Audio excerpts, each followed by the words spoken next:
بسم اللہ الحمد للہ رب العالمین والصلاة والسلام علی سید المرسلین وعلی آلہ وصحبہ اجمعین ومن تبعہم بإحسان الی یوم الدین۔ اعوذ باللہ من الشیطان الرجیم، بسم اللہ الرحمن الرحیم۔ الحمد للہ رب العالمین الرحمن الرحیم مالک یوم الدین، ایاک نعبد و ایاک نستعین، اہدنا الصراط المستقیم، صراط الذین انعمت علیہم غیر المغضوب علیہم ولا الضالین، آمین۔ محترم بزرگوں، بھائیوں، اسلامی ماؤں اور بہنوں، آپ اور ہم بخوبی جانتے ہیں کہ رمضان المبارک کی ساری رونقیں، برکتیں، فضیلتیں قرآن سے وابستہ ہیں کہ یہ نزول قرآن کا مہینہ ہے، شہر رمضان الذی انزل فیہ القرآن۔ اور اگر آپ اور ہم غور کریں، معلوم کریں تو اللہ تبارک و تعالیٰ نے ہم پر جو بے شمار نعمتیں کی ہیں، انعام کے طور پر عطا فرمائی ہیں، ان نعمتوں میں سب سے عظیم اور سب سے بڑی نعمت یہ ہے کہ اس نے ہماری رہنمائی کے لیے، سعادت و کامیابی کی نشاندہی کے لیے اپنے نبی جناب محمد رسول اللہ صلی اللہ علیہ وسلم کو مبعوث کیا، آپ کو رحمت للعالمین اور آخری خاتم النبیین بنایا، اور آپ پر اپنی وہ کتاب جو آسمانی کتابوں میں سب سے کامل، سب سے مکمل اور سب سے جامع ہے، اسے نازل فرمایا، اور ہمیں اور آپ کو اس کا وارث بنایا۔ ثم اورثنا الکتاب الذین اصطفینا من عبادنا، پھر ہم نے اپنی کتاب کا وارث ان لوگوں کو بنایا جنہیں ہم نے اپنے بندوں میں سے چن لیا۔ یہ سورہ فاطر کی آیت ہے۔ اہل علم مفسرین کہتے ہیں کہ یہ پوری امت محمدیہ کے لیے شرف کی بات ہے۔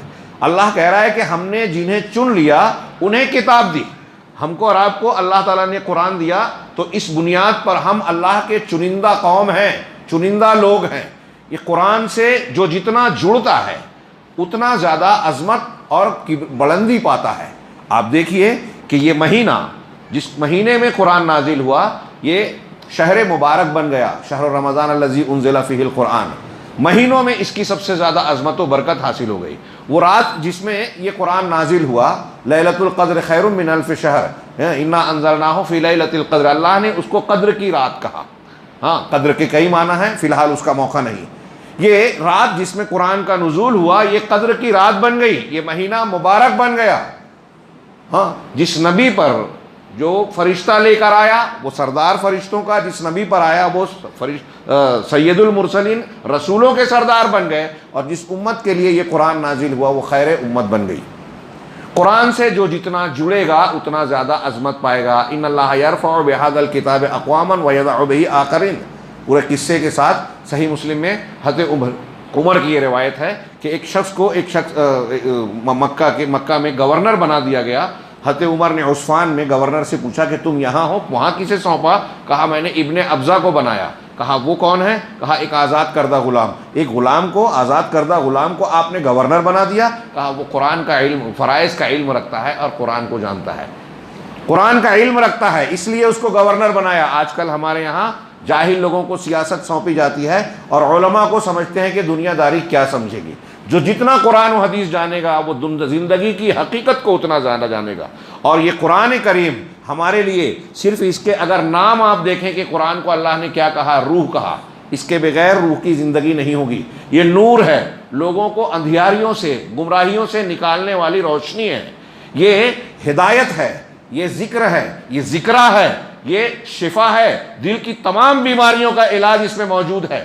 یہ جو ہے لوگوں کے لیے تمام امراض سے سکون حاصل کرنے کا ذریعہ ہے۔ ایسے قرآن کے متعدد نام ہیں، اور ان ناموں سے اس کی خصوصیات اور فوائد معلوم ہوتے ہیں۔ اللہ تبارک و تعالیٰ نے اس کتاب کو جو اس امت پر نازل کیا، اہل علم کہتے ہیں کہ اس سے زیادہ کسی اور چیز کی ہم کو ضرورت نہیں تھی۔ کھانے پینے، غذا، ہوا کی جو ضرورت ہے جینے کے لیے شریر کو، لیکن ہماری روح کو آخرت میں ہمیشہ ہمیش کے انتہائی بھیانک اور دردناک عذاب سے بچنے کے لیے ضرورت تھی ہدایت کی۔ اللہ تبارک و تعالیٰ نے اس ہدایت کی ضرورت کو قرآن کے ذریعے سے پورا کیا۔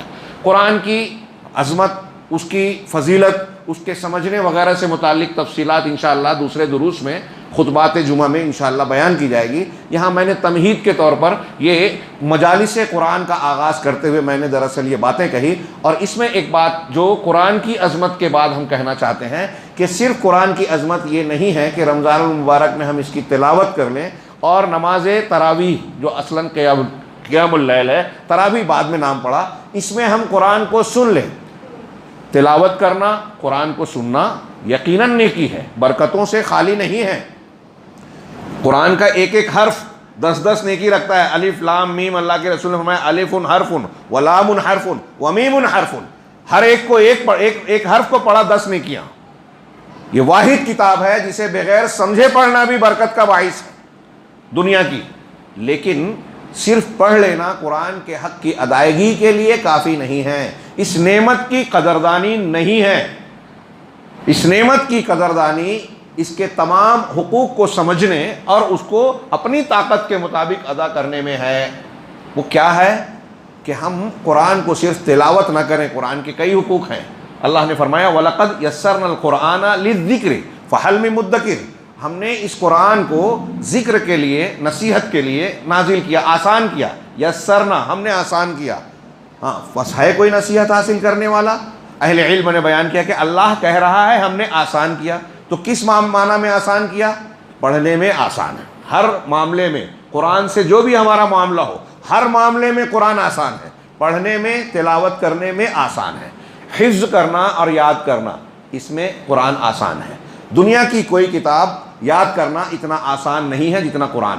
اور دنیا میں قرآن کی طرح حفاظ آپ کو ملیں گے ہی نہیں. کتنے مذہب کے ماننے والے ہیں، عیسائیت، یہودیت، ہندو مت، بدھ مت، ان کی مذہبی کتابیں بھی ہیں، لیکن 2-4 ان کی کتاب کے حافظ نہیں ملیں گے. وید کا حافظ کوئی ہندو میں شاید ہی ملے. ہاں جب یہ دعویٰ قرآن کے حفاظ کے مقابل سنا گیا تو کوشش کی گئی لوگوں کو بیان کرنے کی کہ دیکھو وید کا بھی حافظ ہم نے بنا لیا. اور کچھ لوگوں نے مقابلے کے طور پر کیا، لیکن کس نے ان کی تراویح سنی، کس نے ان کے حفظ کا جائزہ لیا؟ خیر اگر اکا دکا ہو بھی گیا تو شاذ و کل معدوم. ہاں یہ معدوم کی طرح ہے. قرآن کے حفاظ کئی سال پہلے، 15-20 سال پہلے ایک سروے کیا گیا تھا تو 2 کروڑ سے زیادہ تھے دنیا میں. آج میں ایسا سمجھتا ہوں 4 سے زیادہ ہوں گے. ہاں یہ کوئی معمولی بات. اللہ نے اس کو حفظ کے لیے بھی آسان کیا، اس کو سمجھنے کے لیے آسان کیا کہ آپ اسے سمجھ سکتے ہیں. جو لوگ کہتے ہیں کہ قرآن اللہ کا کلام ہے، سمجھنے کے لائق نہیں ہے، جھوٹ بولتے ہیں. اللہ کے کلام کا رد کر رہے ہیں، کفر کر رہے ہیں. ہم نے اسے آسان کیا ہاں سمجھنے کے لیے. اور جب اللہ تبارک و تعالیٰ یہ کہہ رہا ہے کہ یہ لوگوں کے لیے ہدایت ہے، نصیحت ہے، تو تھوڑی دیر کے لیے سوچئے کہ جو ہمیں سمجھ میں ہی نہ آئے وہ ہمارے لیے ہدایت ہو سکتا ہے کیا؟ جن لوگوں کی سمجھ میں نہ آئے، لوگوں کا شعور کسی بھی معیار کا ہو، ایک بہت بڑا عالم ہو، سائنٹسٹ ہو، ڈاکٹر ہو، انجینئر ہو، کسی فن کا ماہر ہو، اور ایک کھیت میں کام کرنے والا کسان ہو، فیکٹری میں کام کرنے والا مزدور ہو، جنگل میں رہنے والا باشندہ ہو، اگر وہ قرآن سے ہدایت حاصل کرنے کی کوشش کرے گا تو جتنی اس کو ضرورت ہے وہ ضرور سمجھ میں آئے گی. اس لیے کہ رب کا فرمان ہے وَلَقَدْ يَسَّرْنَا الْقُرْآنَ لِلذِّكْرِ فَهَلْ مِن مُدَّكِرٍ. جو بھی حاصل کرنا چاہے گا اسے ملے گا. آپ اور ہم دیکھیے، ہاں ہم اور مسلمان گھر میں پیدا ہوتے ہیں، قدر نہیں کرتے. جو لوگ غیر مسلم ایسے مسلمان پیدا ہوئے، تو کیا نام ہے وہ اسٹیفن اسٹیورٹ، کیا نام تھا اس کا، بہت بڑا جو گائک تھا برطانیہ کا، ہاں یوسف اسلام بن گئے جو. ہاں پہلے وہ موسیقار تھے، قرآن پڑھا، بہت لمبا واقعہ ہے ان کا. قرآن پڑھا، اسلام قبول کیا، پھر قرآن میں مہارت حاصل کی، اور آج وہ مبلغ اسلام ہے. برطانیہ میں اسکولیں چلاتے ہیں، انہیں یہودیوں کی طرف سے دھمکیاں ملتی رہتی ہیں. یہ ایک مثال نہیں ہے، پوری کتابیں لکھی گئی ہے کہ لوگوں نے اسلام قبول کیوں کیا. کیلانی صاحب نے لکھا کہ میں نے ایسے 2,500 سے 3,000 لوگوں کا مطالعہ کیا جنہوں نے اسلام قبول کیا کہ وہ کس چیز سے متاثر ہوئے. تو سب کے بارے میں ایک مشترک چیز پائی کہ وہ قرآن اور رسول اللہ صلی اللہ علیہ وسلم کی سیرت سے ضرور متاثر ہوئے. سب سے زیادہ قرآن سے متاثر ہوئے. اور بڑے بڑے ماہرین فن، مختلف علوم کے ماہرین. خیر بات لمبی ہو رہی ہے. ہاں یہ تمہیدی بات ہے کہ قرآن کو سمجھنے کے لیے بھی آسان کیا اللہ تبارک و تعالیٰ نے. اس پر کبھی اور ضرورت رہی تو کچھ اعتراض اور سوال لوگ اٹھاتے ہیں. یہ اتنا سمجھنا جتنی ضرورت ہے سب کے لیے آسان ہے، خاص طور سے عقائد کے سلسلے میں. میں ایک پوری تقریر کرنا چاہتا تھا. شیخ بازمول نے بڑا اچھا اپنی کتاب کے مقدمے میں لکھا ہے کہ اللہ تبارک و تعالیٰ نے قرآن اور اللہ کے نبی صلی اللہ علیہ وسلم کی تشریح کے ذریعے سے ہم کو دین کے معاملے میں بے نیاز کر دیا. نوجوان غور سے سنیں, یہ بہت لمبی چوڑی بات کو میں صرف 2 جملے میں بول رہا ہوں, دلائل تفصیلات کسی اور موقع پر, کہ دین کے معاملے میں اللہ تعالیٰ نے قرآن کے ذریعے سے اور رسول اللہ صلی اللہ علیہ وسلم کی تشریح جو قرآن کی تفسیر ہے, اللہ کے رسول صلی اللہ علیہ وسلم نے جو کچھ بیان کیا, وَيُعَلِّمُهُمُ الْكِتَابَ وَالْحِكْمَةَ, وہ سنت ہے اور وہ قرآن کا بیان ہے. کہ ہم نے آپ کی طرف ذکر کو نازل کیا لِتُبَيِّنَ لِلنَّاسِ مَا نُزِّلَ إِلَيْهِمْ, یہ رسول کی ڈیوٹی اللہ نے بیان کی تاکہ آپ بیان کریں لوگوں کے سامنے جو اللہ نے ان کی طرف نازل کیا. تو مبین قرآن, مفسر قرآن خود اللہ نے رسول کو بنایا. حضرت عبداللہ ابن مسعود اور دیگر ابو ذر غفاری اور بہت سارے لوگوں کے اقوال ہیں. امام شافعی کہتے ہیں کہ اللہ تبارک و تعالیٰ نے قرآن کے ذریعے سے ہماری ہر ضرورت کی, دین کے لیے اوامر نواہی کی جتنی بھی ضروری چیز دی, تبیانا لکل شیء ہے نا قرآن میں. امام مجاہد کہتے ہیں جو کئی صحابہ کے شاگرد ہیں کہ اللہ نے کہا کہ قرآن کو ہم نے ہر چیز کا بیان بنایا. ہر چیز کا بیان مطلب کیا؟ یہ منکرین حدیث کہتے ہیں کہ حدیث کی ضرورت ہی نہیں ہے. قرآن نے یہ بھی بیان کیا کہ آپ کو قرآن سمجھنے کے لیے حدیث کی ضرورت ہے, یہ بھی بیان کر دیا. منکرین حدیث قرآن بھی نہیں مانتے. تو تبیانا لکل شیء کا معنی حضرت امام مجاہد نے کہا کہ مطلب جن چیزوں کا ہم کو حکم دیا, جن چیزوں سے منع کیا اور جو ہمیں دنیا اور آخرت میں کامیابی کے لیے ضروری تھا, سب بیان کر دیا. تو انہوں نے بڑی تفصیل سے لکھا کہ ایسے احکام مسائل میں جو پیش نہیں آئے, جن کی ضرورت پیش نہیں آئی, ان کے پیچھے پڑھنے میں مشغول نہ ہوں. مسلمان کا کام یہ ہے, جو اللہ کے رسول صلی اللہ علیہ وسلم سے ایک مرتبہ کسی نے پوچھا کہ آپ نے فرمایا کہ حج کرنا فرض ہے, کہا ایک مرتبہ کہا ہر سال, تو آپ نے کہا کہ تم سے پہلے کے لوگ جو ہیں اسی لیے ہلاک ہوئے, زیادہ کھود پرید اور سوالات کرنے سے, اپنے انبیاء سے اختلاف کرنے کی وجہ سے اور چوں چرا کرنے کی وجہ سے. تو یہ ہاں آگے آپ نے فرمایا کہ بس ما امرتکم فاتوا منہ ما استطعتم, جو کچھ میں تمہیں حکم دوں, رسول فرما رہے ہیں کہ جو حکم دوں تو تمہاری جتنی طاقت ہے اس کی اطاعت کرو, اور جس سے منع کر دوں اس سے رک جاؤ. بس یہی دین ہے, یہی کامیابی کی ضمانت ہے. ادھر ادھر پڑھنے کی, غیر ضروری مسائل میں گفتگو کرنے کی, جو ہمارا دائرہ ہی نہیں ہے, جو ہماری قوت ہی نہیں ہے, اس میں پڑھنے کی ضرورت ہی نہیں ہے. آج ہمارے یہاں بہت سے نوجوان خلافت کی بات کرتے ہیں. چاند کا مسئلہ جو گورنمنٹ کا, حکومت کا, ذمہ داروں کا کام ہے, جماعت کے ذمہ دار جو چیز نپٹاتے ہیں وہ عوامی سطح پہ بحث کر کے کیا مطلب ہے؟ جو چیز آپ کی طاقت کے باہر ہے اس کے بارے میں آپ سے سوال نہیں ہوگا. آپ غریب ہیں, آپ سے زکوٰۃ کا سوال نہیں کرے گا اللہ تعالیٰ. آپ غریب ہیں یہ نہیں پوچھے گا کہ حج کیوں نہیں کیا تھا, جو کر سکتے تھے اور نہیں کیا اس کے بارے میں پوچھے گا. لہٰذا اسلام کی تعلیم یہ ہے کہ اللہ کے رسول نے جو حکم دیا, قرآن نے جو بتایا اس کو مان لو, چوں چرا نہ کرو. اس کا یہ مطلب بھی نہیں ہے کہ ہمارا دین غیر عقلی ہے, بالکل عقلی ہے, فطری ہے, مفید ہے, ساری خوبیاں ہیں. لیکن یہ ایک بنیادی بات کہ قرآن نے سب کچھ بیان کیا اور ہمارے لیے سمجھنے کو آسان کیا. پھر اس کے بعد قرآن عمل کے لیے بھی آسان ہے. اس کے احکامات, عقائد, عبادات, اعمال, کبھی کمپیریزن کیجیے آپ, ہاں, کہ ہم کو یہ نماز دی ابھی آپ نے پڑھا, ہاں, کتنی اچھی, کتنی آسان ہے. دنیا کے منصف, انصاف کرنے والے لوگ جب دوسری عبادتوں کو دیکھ کے اسلامی عبادت دیکھتے ہیں تو حیرت زدہ رہ جاتے ہیں, کہا اس سے اچھی ہے ہی نہیں عبادت. اللہ تعالیٰ نے روزہ دیا, کتنا معتدل روزہ ہے. دوسرے مذاہب کے روزوں کو دیکھیے, کوئی روزہ ایسا ہے جو مذاق لگتا ہے, یہ سب کھا سکتے ہیں صرف فلاں چیز نہ کھائیں. کوئی روزہ ایسا ہے کہ کئی دن کا ہے جو انسان کو کمزور اور ناتواں بنا دیتا ہے, یعنی غیر فطری ہے. اسلام کا روزہ فطری ہے, مفید ہے, نقصان نہیں کرتا, اور اس میں بھی سہولیات ہیں. اگر کوئی طاقت نہیں رکھتا ہے تو اس کو چھوٹ دے دی گئی ہے. ایسی فطرت کا لحاظ اور ایسی جامعیت آپ کو دنیا کے کسی دین میں نہیں ملے گی. معاف کیجیے گا, پہلا درس ہے تمہید کے طور پر کہ آج کا جو یہ سلسلہ ہم شروع کر رہے ہیں کہ قرآن فہمی یہ کتنا ضروری ہے, یہ بتانے کے لیے کہ قرآن انتہائی قیمتی نعمت ہے, اس کی قدر پہچانیے.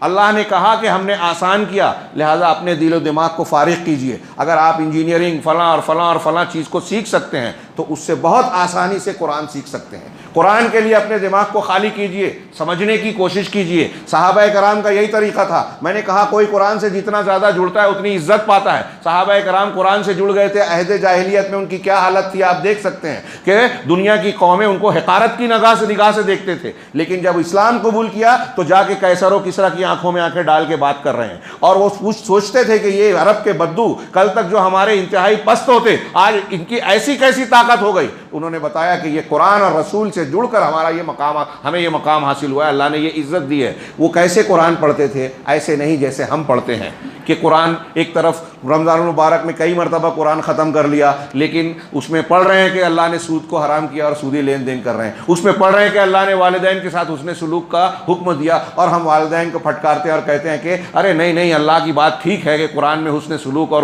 اف تک نہ کہنے کا حکم دیا ہے, لیکن میرے ابا ذرا الگ ہیں. یعنی آپ کا کوئی اسپیشل قرآن آنا چاہیے تھا. اللہ کو نہیں معلوم تھا کہ آپ کے ابا آپ پر ظلم کرتے ہیں, لہٰذا آپ ان کو اف کہہ سکتے ہو, جھڑک سکتے ہو, گالی دے سکتے ہو, گھر سے نکال سکتے ہو, بدسلوکی کر سکتے ہو. یہ قرآن نافہمی کا نتیجہ ہے.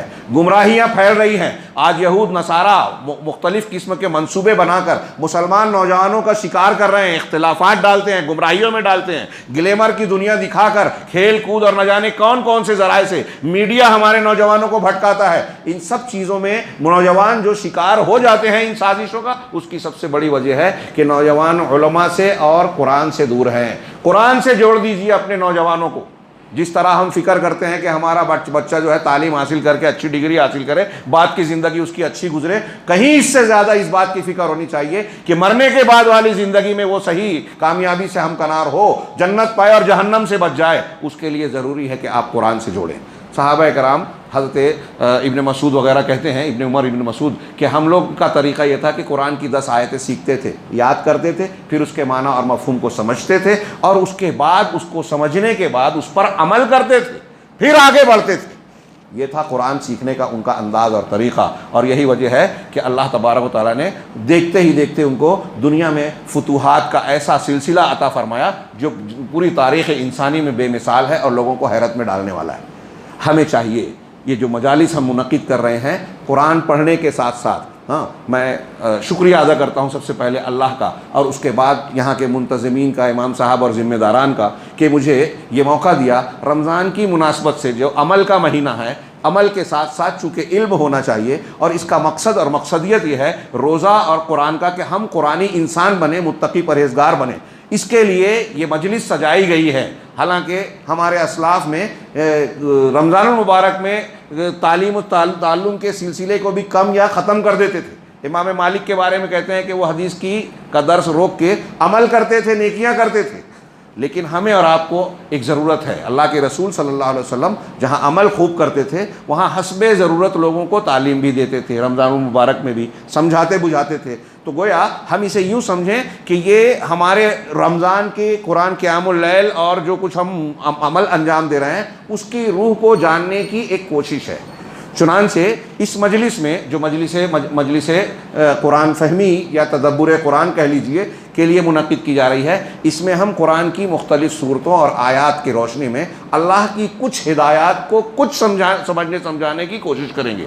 قرآن کی ظاہر سی بات ہے کہ ایک ایک آیت ایک ایک کتاب ہے, اس میں معانی کے سمندر سمٹے ہوئے اللہ کا کلام. ہم اس کی پوری تفسیر نہیں بیان کر رہے ہیں, ایک مختصر سا وقت, بات لمبی ہوگی تو لوگوں کو گرا معلوم ہوگا, اس لیے ہم اختصار کا بھی لحاظ کریں گے. آئیے ہم بات کو سمیٹ کر, وقت زیادہ ہو رہا ہے کیا, آج یہیں ختم کر دوں جی؟ 15 منٹ ہوئے تو نہیں, میں اور وقت لے سکتا ہوں, کتنا جی. میں آج کے درس میں سورہ فاتحہ سے متعلق کچھ باتیں بیان کرنا چاہتا ہوں. اگر وقت زیادہ ہو رہا ہے تو یہیں ختم کر دوں, سورہ فاتحہ پر گفتگو کل ہوگی. جواب دیجیے, چلنے دوں.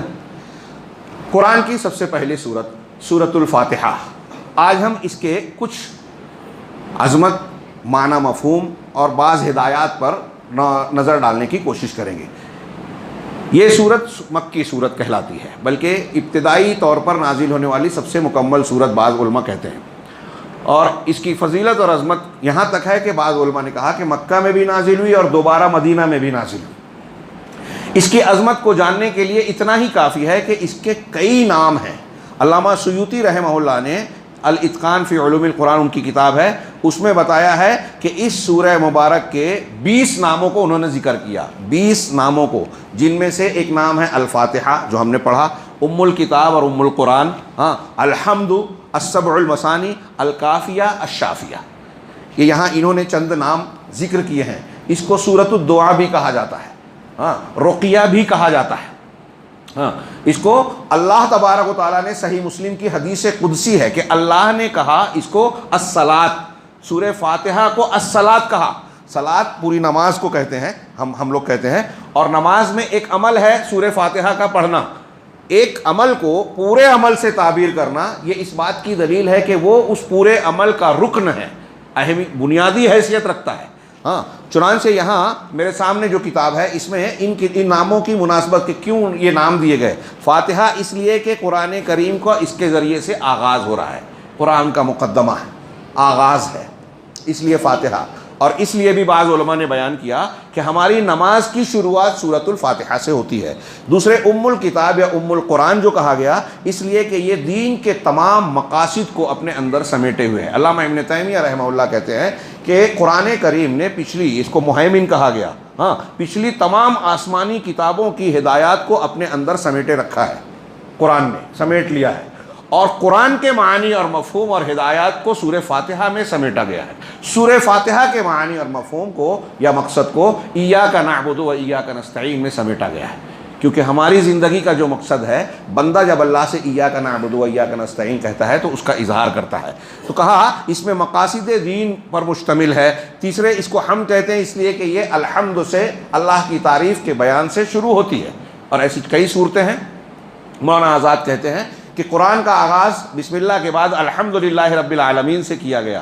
اگر ایک بندہ غور کرے اور دنیا کی کائنات میں نظر ڈالے, اپنے آپ کو دیکھے, غور کرے, تو وہ چیز جو سب سے پہلے اس کی زبان سے نکلنا چاہیے فطری طور پہ, اس کا دل و دماغ یہ کہے گا کہ سب سے پہلے یہ کلمہ دل و دماغ سے نکلنا چاہیے کہ واقعی جس ذات نے یہ کائنات بنائی, ہمیں بنایا, یہ نعمتیں عطا کی, وہ تعریف کے لائق ہے, حمد اور ستائش کے لائق ہے, ساری تعریف کا سزاوار وہی ہے. اسی طرح قرآن کو السبع المثانی خود قرآن میں کہا گیا. سورہ حجر کی مشہور آیت ہے وَلَقَدْ آتَيْنَاكَ سَبْعًا مِنَ الْمَثَانِي وَالْقُرْآنَ الْعَظِيمِ, ہم نے آپ کو سبع من المثانی, بار بار دہرائی جانے والی 7 آیتیں عطا کی. یہ مثانی قرآن کو, یہ 7 آیتوں کو بار بار دہرائی جانے والی کیوں کہا گیا؟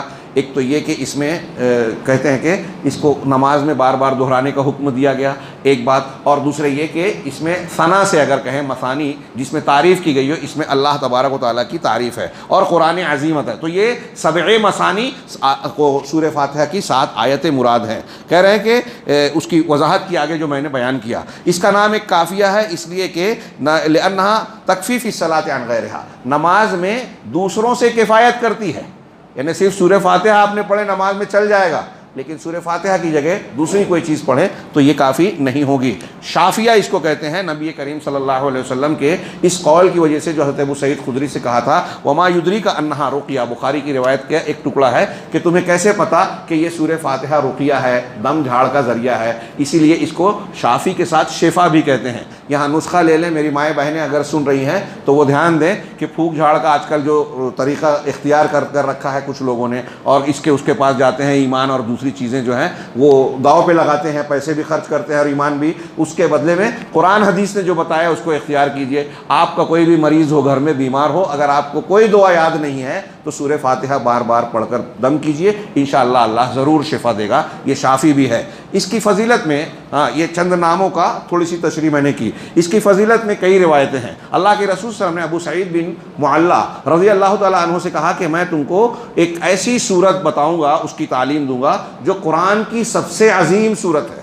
یہ کہ خود رسول اللہ صلی اللہ علیہ وسلم نے فرمایا کہ سورہ فاتحہ قرآن کی سب سے زیادہ عظمت والی صورت ہے, اور وہ کیا ہے؟ الحمدللہ رب العالمین. اللہ کے رسول نے آگے فرمایا کہ یہی سبع مثانی ہے اور قرآن عظیم جو مجھے دیا گیا. صحیح بخاری کی روایت ہے. اسی طرح اللہ کے رسول صلی اللہ علیہ وسلم نے فرمایا والذی نفسی بیدی, اس ذات کی قسم جس کے ہاتھ میں میری جان ہے. اور ایک روایت میں یہ بھی ہے کہ آسمان سے حضرت جبریل علیہ السلام اللہ کے رسول کے پاس بیٹھے ہوئے تھے, آسمان سے ایک فرشتہ آواز آئی, فرشتہ آیا اور کہا کہ یہ آسمان کا ایسا دروازہ ہے جو اس سے پہلے کبھی نہیں کھلا, صرف آج کھلا ہے, اور یہ فرشتہ جو دنیا میں آ رہا ہے یہ پہلی مرتبہ آیا. اس نے آ کے اللہ کے رسول صلی اللہ علیہ وسلم کو مبارکباد دی کہ ابشر بے نور نورین اوتی تہما, کہ آپ خوش ہو جائیے, ہاں آپ کو میں بشارت اور خوشخبری دے رہا ہوں ان 2 نور کی جو آپ کو دیا گیا, جو آپ سے پہلے اور آپ کے علاوہ کسی کو نہیں دیا گیا.